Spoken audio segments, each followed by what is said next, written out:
O Gera mostrou como os jovens estão se articulando para fazer política nas redes. Mas e fora da internet? As políticas públicas chegam até eles? E se não chegam, como eles estão fazendo para ter acesso a direitos básicos? Sobre isso eu vou conversar com uma das fundadoras da coletiva Mulheres da Quebrada, a Sheila Bacelar, e também com o presidente do Instituto O Grito, integrante da rede Gerando Falcões. Mas antes, nós vamos ouvir o Sebastião, do Fórum das Juventudes de BH. É muito difícil a gente pensar que hoje a gente tem política de juventude no nosso município. Elas são praticamente inexistentes, eu diria, sabe? O principal marcador institucional que a gente tem hoje da política de juventude no município é a diretoria de juventude, né? Se você pega esse organismo, isso você vai ver quais atividades ele desenvolve, qual que é a pretensão de atuação dele, quanto ele tem de recurso para executar, você vai ver que juventude não é prioridade nesse município. Eu acho que começa por aí. Segundo, que a gente tem uma redução às políticas de juventude, agora é a ideia do CRJ, sabe? CRJ é a política de juventude que deu certo. E, na verdade, a gente tem uma super negligência institucional, porque o CRJ, essa ideia de a juventude ocupa, mas ocupa de que forma, sabe? Quais são as ofertas que de fato estão ali? Porque, na verdade, os próprios jovens é que estão produzindo aquela cultura local, assim. Existe pouco de entrada do poder público para lidar com essas atuações.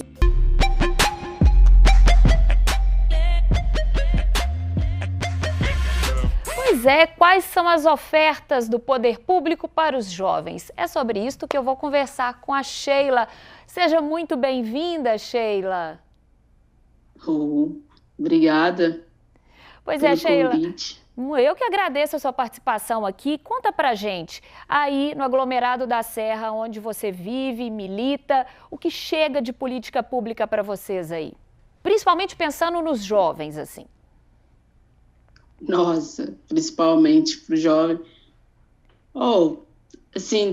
Pensando em política pública, é bem difícil pontuar o que chega, assim, que não seja por uma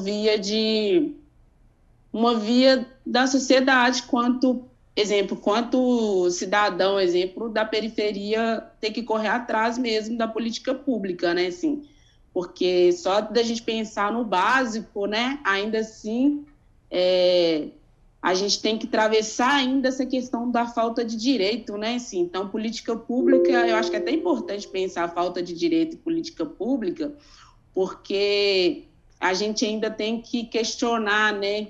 E além de questionar, tem que pontuar a falta, né? A falta ali, né? A falta da saúde, a falta da educação, a falta, né? Assim, que atravessa milhões de outras coisas, né? Assim.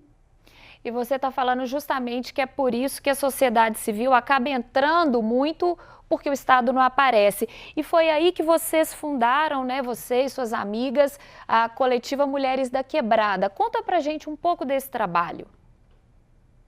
Então, isso mesmo por falta da política pública, né? Na favela.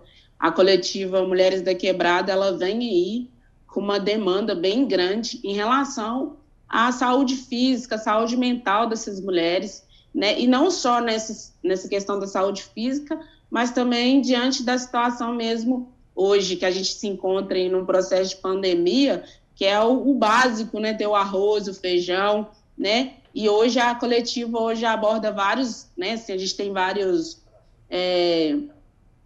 braços, várias pernas, né? Hoje a coletiva atua aí com a campanha de cesta básica, não só a cesta básica, mas também como a ajuda de medicamento, algumas contas. Infelizmente, a coletiva ela não tem nada ali financeiro, a gente consegue tudo de parcerias, né, assim, e a coletiva hoje ela também tem uma parceria com o psicólogo voluntário que vem atendendo aí mais ou menos aí umas 100 mulheres e são aí mais ou menos 40 psicólogos voluntários. Além disso, a coletiva também vem fazendo outras questões aí, né, relacionadas à violência doméstica, relacionadas à saúde mental, né, assim, então a gente ainda está aí nesse lugar, né, e aí eu acho que é até importante pensar a mulher jovem nesse contexto, né, assim, Hoje a gente tem como meta ter um diálogo com o centro de saúde, né, da Quebrada, assim, que é como que é a recepção dessa juventude, principalmente dessa juventude mulher, né, assim, do acesso dela nesse local. Além disso, quais outras demandas que essas jovens, essas demandas quais que chegam até vocês aí na coletiva, além dessa questão da saúde? Nossa, muitas demandas, né, assim, a falta mesmo do alimento, a falta de roupa, exemplo, com um bebê, né, assim, ter o que comer também, né, ter como pagar uma cirurgia, ter como pagar uma conta, né, principalmente a mulher mais jovem, sobre a questão das violações e principalmente da violação, né, sexual, né, assim, que é o estupro, que hoje nós estamos lidando com uma notícia bem cabulosa, né? É importante trazer para a política pública essas demandas, né, assim, porque mesmo como cidadão civil ainda fazendo um trabalho com a coletiva, a demanda ela não para, né? E a coletiva não tem financiamento nenhum, não tem grana nenhuma, então a gente vai via parceiros. A proposta da coletiva é que essas mulheres, principalmente as jovens e quanto outras mulheres, que esse acolhimento seja, assim, cuidadoso, né, assim. Muito obrigada, Sheila, que esse trabalho cresça, ganhe financiamento, porque a gente precisa de afeto e as mulheres precisam estar unidas nisso. Muito obrigada pela sua participação aqui no Gera. Muito obrigada a vocês. Quero deixar uma frase aí, que ser mulher é ser território próprio. Que nós, mulheres, não precisamos ser amigas e sim parceiras. Conte com a nossa parceria. Muito obrigada. E a gente vai voltar agora com mais uma reflexão do Sebastian, que fala muito no Fórum das Juventudes sobre essa perda de representatividade nessas instâncias de poder. A sociedade civil tem sido minada de todos os seus espaços de participação social nesses últimos governos, né? Isso daí tem sido muito nítido, assim. Então é um desafio, porque, por exemplo, os conselhos são limitados e eles roubam muito da nossa militância, da nossa atuação. Mas ainda assim eles são caminhos importantes, né? Assim, os espaços tradicionais, eles ainda operam como um lugar possível, né, de uma tentativa, de uma incidência. Então, eu acho que a gente precisa reconhecer, dinamizar essas experiências participativas, mas construir aparatos tecnológicos, questões, né, novas tecnologias, para que essa participação, essa negociação aconteça de uma forma mais direta e concreta, assim, que tem recursos, porque não adianta disputar política que não tem recursos, sabe? Pois é, e como ter acesso a tantos direitos, né? É sobre isso agora que eu converso com o Léo Martins. Ele é fundador, presidente do Instituto Grito, integrante da rede Gerando Falcões. Léo, seja muito bem-vindo aqui ao nosso programa e eu gostaria que você começasse fazendo uma avaliação. Essas políticas públicas chegam aí a Ribeirão das Neves, principalmente para os jovens? Olá, tudo bem, Natália? Tudo bem a todos, né? Eu estou muito feliz de estar aqui, de estar participando e contribuindo um pouquinho. Eu acho que, fazendo a reflexão aqui, a pandemia foi um diagnóstico, né, que deixou bem claro tudo sobre políticas públicas e como elas chegam na periferia e nas favelas da nossa cidade, né, do nosso estado e até mesmo, assim, de uma visão geral do nosso país. Eu acredito que nós precisamos trabalhar, né, esse muro que existe hoje, que atrapalha o jovem periférico, o jovem de favela, de comunidade, a ter acesso a essas políticas. Elas existem, né, em alguns casos, mas, de fato, nós não temos acesso a elas, e isso precisa mudar. A gente precisa criar um planejamento, né, para que isso chegue na ponta, para que isso chegue até o jovem mesmo, que de fato precisa ser protagonista da sua própria história. E essa é a sua história, né? Você vem de uma situação de vulnerabilidade e resolveu mudar isso. Conta pra gente como é que nasceu o Instituto Grito. Isso. Eu nasci, né, no norte de Minas, meus pais cuidavam da roça, depois capinavam café, depois eles vieram para BH, e aí o meu pai conseguiu uma oportunidade de moradia em Ribeirão das Neves. Então eu cresci numa ocupação, né, morando num barraco, muita dificuldade, eu, minha mãe e minhas irmãs. Só para você ter uma ideia, a gente não tinha nem banheiro no barraco.